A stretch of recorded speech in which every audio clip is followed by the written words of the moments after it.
Okay, now that I've made my outdoor/indoor set, see, because it's got an outdoor and it's got an indoor element in it as well, I'm going to go ahead and add the lighting to it. Remember, lighting is everything. Let me see. I think before I do that, I'm going to do this. I'm just going to grab everything.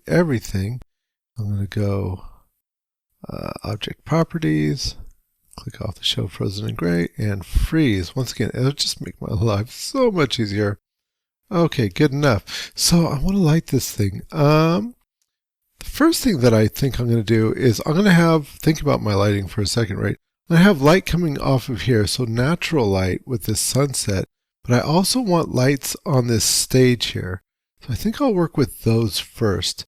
And let's see, so if I'm going to have lights on the stage, I could just fake those and not have any light source for that. That's kind of lame. Let's see, I'm going to look in the models and see if I've got anything for light. So I've got 3D models, and I'm pretty sure I don't have anything in the colored models, but what about the non-colors? Remember, don't be afraid to work in those.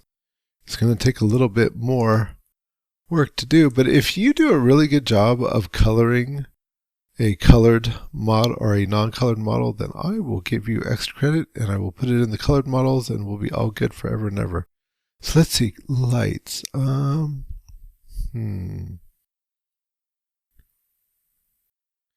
what about this? We have home stuff, lights, and lights too. Well, if we were to look into lights, let's see. Nothing in there so far. These are kind of groovy. That's a possibility. But those are mostly lamps like I would actually see in a home. Let's see, what about in lights too? Do I have anything in there?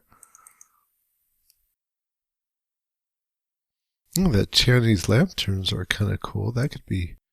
Ooh, oh, look at that. Well, so I've got this hang lamp P. I think hang lamp P will be perfect. Okay, so I'm going to go ahead and just bring that in. And there I go. I've got this hang lamp P. And I'm going to, right off the bat, I'm going to isolate it and work with that a little bit. See, because right off the bat, I can see that this is just one thing, one model, one piece, and the pivot is down here. And that's not really very realistic because, you know, if I think about this mechanically, this is really two pieces. And if I want to move this around and animate it, which I am, then I do want to be able to move it on this bar right here and on this piece right here. Okay, well, I think I can break up this model a little bit. That shouldn't be too hard. So what I'm going to do is I'm going to use those same skills that I used when I was making my blocky character, and I'm going to start moving that pivot around. All right, so the first thing I've got to do is I'm going to go here to my elements, and I'm going to select all these guys right here. Okay, so that'll be the one part, and I'm going to detach that. So detach that, and we're going to call that, basically give it the same name. So hanging lamp P hanger, and click OK. Okay, so now we've got my hanger and we've got the lamp. So here we go. Got the lamp right here. I think we can just be on the top level of that. And let's see, if we were to go to, looks like it's centered. But here, let's start with this. Okay, so I've got my thing, and I'm going to say, okay, affect pivot only. And I'm going to center it to the object. So that's put it right in the center here. And I think, so I'm in my perspective view. What happens if I go into my left-hand view? Is that a good view? Well, it's showing me that it's centered, and that's nice. So, but that's not what I want. So if it's left, so how about front? Oh, okay, front view works pretty good. So I'm going to go ahead and move that right to where that central point is, right there on that axis. Okay, so that's perfect. And you know what else? I'm going to also align this right here. And so I've got my snaps on. Let's see if that's still okay. So that it's just in line with the object. Yeah, that looks pretty good. Close enough here. If I took off my snaps, I could get it even more exact. That's good enough. That's as good as it's going to get. Okay, I'm going to say, okay, that way when I go to local, it'll be right on that. All right, so that looks pretty good. And so now what about this guy up here? All right, what we want for that is we want to have, once again, affecting the pivot, affect pivot only, and we're going to move it up to here. In fact, let's do this. Let's go center to object. All right, and then we're going to move it up here. And is it on that shaft? Because that's where it would be turning, right? Yes, but it's not really in the middle of the shaft. Let's put it right in the middle of the shaft. In the middle of the object, I guess, but not the shaft. Okay, so good enough. Just right there. And what about, let's move it on over here. So from this direction, is that looking good? That's not looking too bad. Okay, and what about the rotation here? Well, this is straight up and down, so that is just a-okay.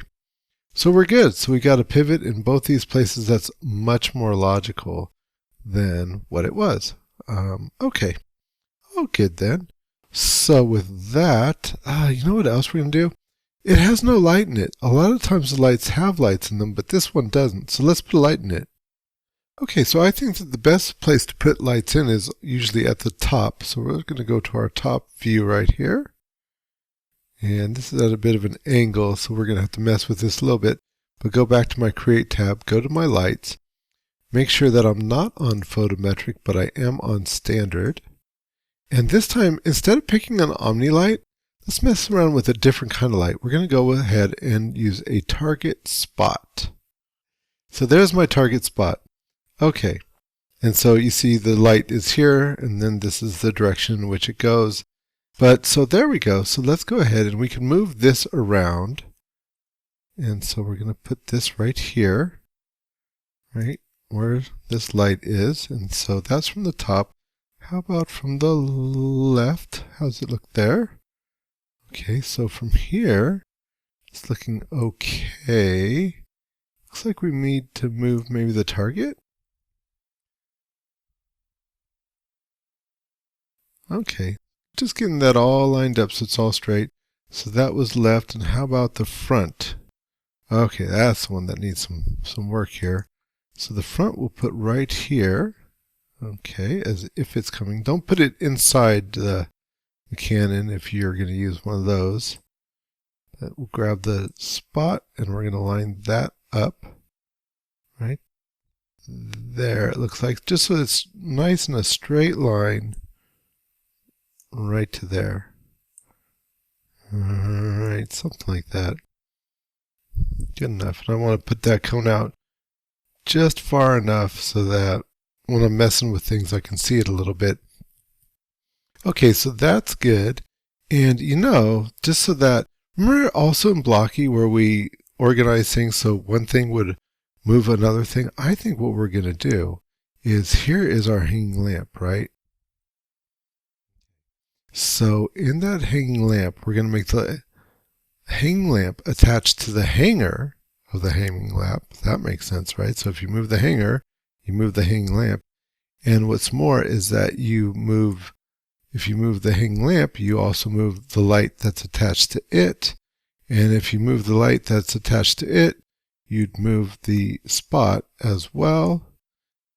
And in fact, see, what I'm going to do, it would make sense to me to put the spot attached to the spot target attached to the spot, but it won't work. It says, oh no, you've created a loop, you can't do that. But oh well, so I want these things to move together. I'll just go the other way around. And that does seem to work. So I've got the hanger right here, and then attached to the hanger, I've got the hanging lamp right here. And to that, I've got the target spot, and then finally the spot. So those are all going to work together. So that's kind of nice.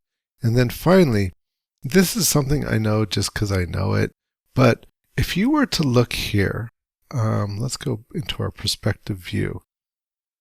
And you see how this is the light here. And in here is sort of like the brightest part of the light. And then this here is where it fades just a little bit. You know, and spotlights are pretty focused. But I find that these are a little bit too focused. They're a little fakey. So in here, why don't we go ahead and we're going to go and we're going to turn our shadows on. That's going to be good for later when we're copying these things. And the intensity, well, that's just going to be, we'll leave it at 1. That's just fine. And the spotlight parameters, that's what we want. And that's what the Omnis don't have, because these are just for spotlights. And let's look at that. Spotlight parameters. So see, this is the hotspot beam is at 43, whatever that means. And then the field is 45. Let's bring the hotspot beam down to 40. It's not a big adjustment, but it's enough that it is going to give us just a little bit more fuzz there.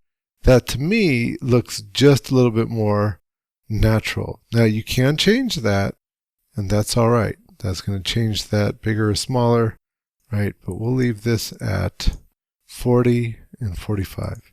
Okay, I think we're all set. Hopefully we'll see. So we can end the isolation there. And let's grab this, and let's grab, in fact, I'll just double click that, and that, as you know, will grab the whole tree there. You see that's all selected. And let's also grab that stage. So I'm going to control click the stage, and we'll isolate that and get those all set up. So